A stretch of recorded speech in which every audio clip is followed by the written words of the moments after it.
हरे कृष्णा दोस्तों। तो स्वागत है आप सभी का न्यूज स्त्री चैनल पर। तो आज हम बात करते हैं रणवीर सिसोदिया के बारे में। तो रिसेंटली रणवीर सिसोदिया एल्विश यादव के फ्रेंड अनूप मास्टर के पॉडकास्ट में दिखाई दिए, जहां उन्होंने उनके रिसेंट हुए एक्सीडेंट लफड़े के बारे में बात की, जिसमें उन्होंने एक अंकल की पिटाई कर दी थी और बाद में उनको पुलिस ने भी पकड़ लिया। उसी बारे में सोशल मीडिया के बिहाइंड ओरिजिनली और क्या क्या हुआ उन्होंने डिस्कस किया। मैं आपके लिए यहाँ पे एक छोटी सी क्लिप अटैच कर देती हूँ, आप देखिए। बहुत ज्यादा आपके वो एक्सीडेंट वाली वीडियो चल रही है और कई लोग मतलब उसको नेगेटिव भी बोल रहे हैं, कई बोल रहे हैं कि ऐसा होना चाहिए, कई ऐसा बोल रहे हैं कि भाई राजवीर ने बहुत ज्यादा गलत किया।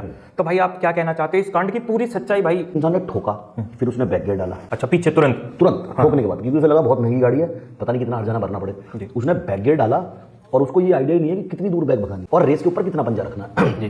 तो जब उसने पंजा रखा ना तो उसकी गाड़ी बहुत स्पीड से पीछे गई।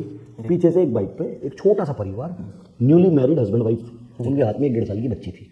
वाइफ के हाथ में ठंड, उनको टक्कर मारी, डायरेक्ट पीछे टक्कर मारी वाइफ वालों को। हाँ, और वो तीनों लोग गिरे। साथ में वो छोटी सी बच्ची को बचाने के चक्कर में वो जो भाभी होगी हमारी या बहन होगी हमारी, उसने एलोट देगी पर उस बच्ची को बचा लिया। फिर अपना गुस्सा ना, उस बच्ची का मुझे गुस्सा आया जो मुझे साइड मिरर में दिखी, बच्ची गिरी, नीचे गिरी है। हाँ। तो जाके जब मैंने गाड़ी रोकी, मैंने उनका विंडो खोला, मैंने खींच के, क्योंकि मुझे भी इतना गुस्सा आ चुका था कि उस टाइम मुझे ये नहीं दिख रहा कि छोटा है, मेरी एज का है, बड़ा है, कौन है क्या है। मैंने उनको पीटना शुरू कर दिया। ठीक है, उन्होंने बोला भैया मैं तो गलती मान तो रहा हूँ, तो मैं वीडियो में ये कह रहा हूँ, अब क्या करूँ मैं गलती का, तुम्हारी सॉरी का मैं क्या करूँ? अगर तुम्हें दिल से रियलाइजेशन था कि तुमसे गलती हो गई तो तुम वहीं रुक के सॉरी बोलते कि भैया गलती से टक्कर लेती, अपनी गलती मान रहा हूँ। और अगर अंकल आप चाहें तो आप मुझे अपना एड्रेस दे दें, मेरे घर पे आ जाए और 2-4 थप्पड़ अपनी औलाद समझिए मुझे मारना चाहें तो आप मार लें, या आपके बच्चे मुझे 2-4 मारना चाहें तो मार लें, क्योंकि मैं गलती सारी आपकी थी, लेकिन हाँ थोड़ी सी गलती मेरी भी थी, तो उस गलती को गलती मान के मैं दिल से आपको सॉरी बोलना चाहता हूँ। तो इसी टॉपिक के बाद रणवीर सिसोदिया ने नितिन चंदेला के साथ हुए लफड़े के बारे में बताया। बेसिकली उन्होंने बताया कि एक दिन नितिन चंदेला 15 से 16 लड़कों के साथ और बहुत सारे हथियारों जैसे कि डंडा, बंदूक, तलवार एक्सेट्रा के साथ उनके घर के आगे उनकी रेकी करने लगे। उसके बाद रणवीर सिसोदिया ने मैटर को ना बढ़ाते हुए FIR कर दी, जिसके बाद पुलिस स्टेशन में उनका कॉम्प्रो हो गया। इवन उन्होंने ये भी रिवील किया कि जो कुछ भी रणवीर सिसोदिया का सीन रजत दलाल के साथ हुआ उस पे नितिन चंदेला ने ही उनको इंस्टिगेट किया था। मुझे तो ये समझ नहीं आ रहा है, जहाँ भी लफड़ा होता है वहाँ सबसे पहले नितिन चंदेला का नाम क्यों आ जाता है? आप महाभारत के शकुनी बनने पे क्यों तुले हो नितिन चंदेला जी? क्योंकि हम नहीं चाहते भारत फिर से एक उभरते हुए सितारे को खो दे, क्योंकि पहले ही हमारा देश इन्हीं सब लफड़ों के कारण सुशील कुमार जैसे एक गोल्ड मेडलिस्ट को खो चुका है, और हम नहीं चाहते कि आप भी ऐसे ही लफड़ों में फंसकर ऐसा कुछ कर दो। नेक्स्ट अपडेट आ रही है चाइना से। कोरोना के 5 साल बाद क्या चाइना में एक नया वायरस आ चुका है? जी हाँ दोस्तों,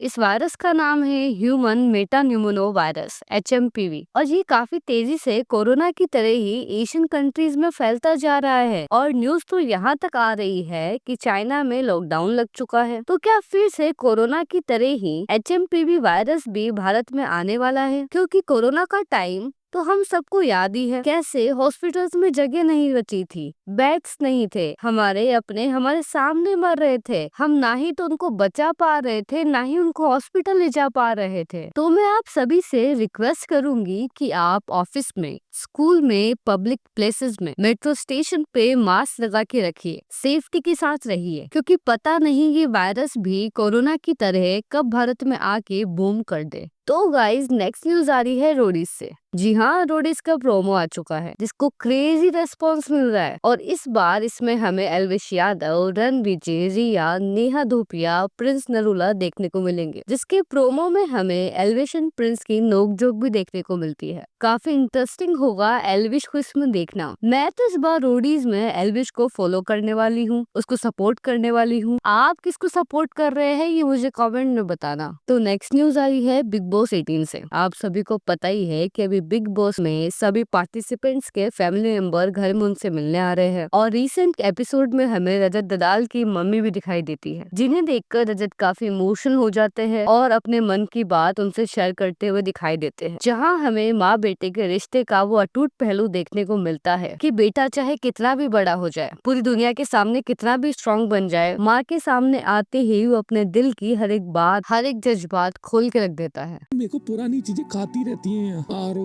पारो गाड़ी से उड़ा दिया। कब तक इंसान खुद को साबित करता रहेगा?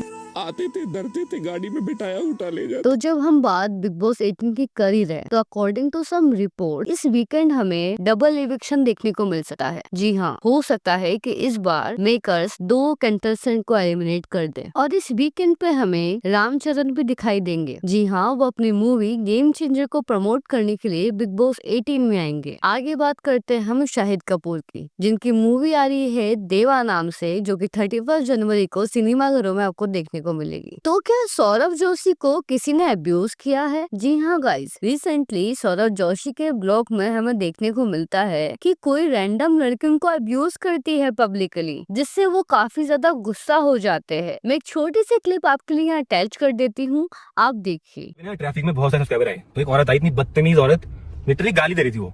और फिर यहाँ पे कुछ मांगने वाले उनको उल्टा सीधा बोलती मेरे बारे में कि ये क्या देगा तुमको, ये पैसे कमा रहा है, ये कर रहा है, इतनी भीड़ लग रही थी यहाँ पे। तो मैंने कहा इधर आके बोलना, कैमरे में आके बोल। फिर भाग गई। जब मैंने बोला कैमरे में आके बोलना, इधर मेरे सामने मेरे मुंह बोल के दिखाना, मेरे पीछे से बोल रही, फिर भाग गई। फिर नहीं आई यहाँ पे, फिर भीड़ लग गई वहाँ पे। इसीलिए मैं नहीं रोकता गाइस। इसीलिए प्यार करने वालों के बीच में एक दो चिढ़ने वाले भी होते हैं ऐसे ना, उल्टा सीधा बोलते हैं। तो क्या भारत में भी अब 1000 करोड़ की मूवी बनने जा रही है? जी हाँ गाइज, मैं बात कर रही हूँ SS राजमौली के न्यू प्रोजेक्ट के बारे में, जिसका नाम है जंगल एडवेंचर। इसमें हमें प्रियंका चोपड़ा, महेश बाबू एंड पृथ्वीराज भी देखने को मिलेंगे। और न्यूज तो यहाँ तक आ रही है कि एक बड़ा हॉलीवुड स्टार भी इसमें हो सकता है। इस मूवी का फर्स्ट पार्ट 2027 में रिलीज होने वाला है। तो क्या अब हमें फ्री वाईफाई मिलेगा डोमेस्टिक फ्लाइट्स पर भी? जी हाँ, एयर इंडिया पहला इंडियन एयरलाइन है जो अब डोमेस्टिक फ्लाइट्स में भी फ्री वाईफाई देगा। जब आप मेरी वीडियो में यहाँ तक पहुँच ही गए हो तो मेरे चैनल को सब्सक्राइब भी कर दो प्लीज प्लीज, और शेयर भी कर देना है ना। नेक्स्ट न्यूज आ रही है काशी बनारस से। श्रीनाथ खंडेलवाल, जो कि 400 से ज्यादा तंत्र मंत्र आयुर्वेदा पर किताबें लिख चुके हैं। इनकी किताबों की टाइटल कुछ इस प्रकार है: काली तंत्र, रुद्र शनि तंत्र, कामाख्या तंत्र। इसके साथ वो 80 करोड़ के मालिक भी थे, जिन्हें खुद home minister Amit Shah ji phone करके हालचाल पूछा करते थे, और भारत सरकार जिन्हें पद्मश्री से नवाजना चाहती थी। लेकिन SL खंडेलवाल ने पद्मश्री अवार्ड लेने से साफ इनकार कर दिया था। हाल ही में इनकी मृत्यु हो जाती है वृद्ध आश्रम में। क्यों लगाना शौक? मुझे भी लगा था। आप पूछोगे कि ये वृद्ध आश्रम में कैसे? मैं आपको बता दूं कि ये एक संपन्न परिवार से थे। इतना ही नहीं, इनके बच्चे कोई हाई कोर्ट में जज है तो कोई सुप्रीम कोर्ट में एडवोकेट। इतने पढ़े लिखे और संपन्न परिवार में होने के बावजूद भी ये वृद्ध आश्रम में थे। यह जहर आज बहुत से हिंदू परिवार को खोखला कर चुका है, जहाँ बच्चों को कैपेबल बनाने के बावजूद भी माता पिता की मृत्यु किसी वृद्ध आश्रम में हो जाती है। हम अपने हिंदू सनातन धर्म पर गर्व करते हैं, इसकी तारीफें करते हैं, सोशल मीडिया पे हिंदुइज्म का पर्चा लहराते हैं। हाँ, ये सब करना किसी हद तक सही भी है, पर इसका दूसरा पहलू ये भी है जो आज हमें यहाँ देखने को मिलता है। आज भारत में जितने भी वृद्ध आश्रम हैं, वह हमें हिंदू माता पिता ज्यादा देखने को मिलते हैं, जबकि मुस्लिम रिलीजन के तो कोई देखने को नहीं मिलता। हमें इस पहलू पे भी सोचना चाहिए और इस पर काम करने की भी हमें काफी जरूरत है।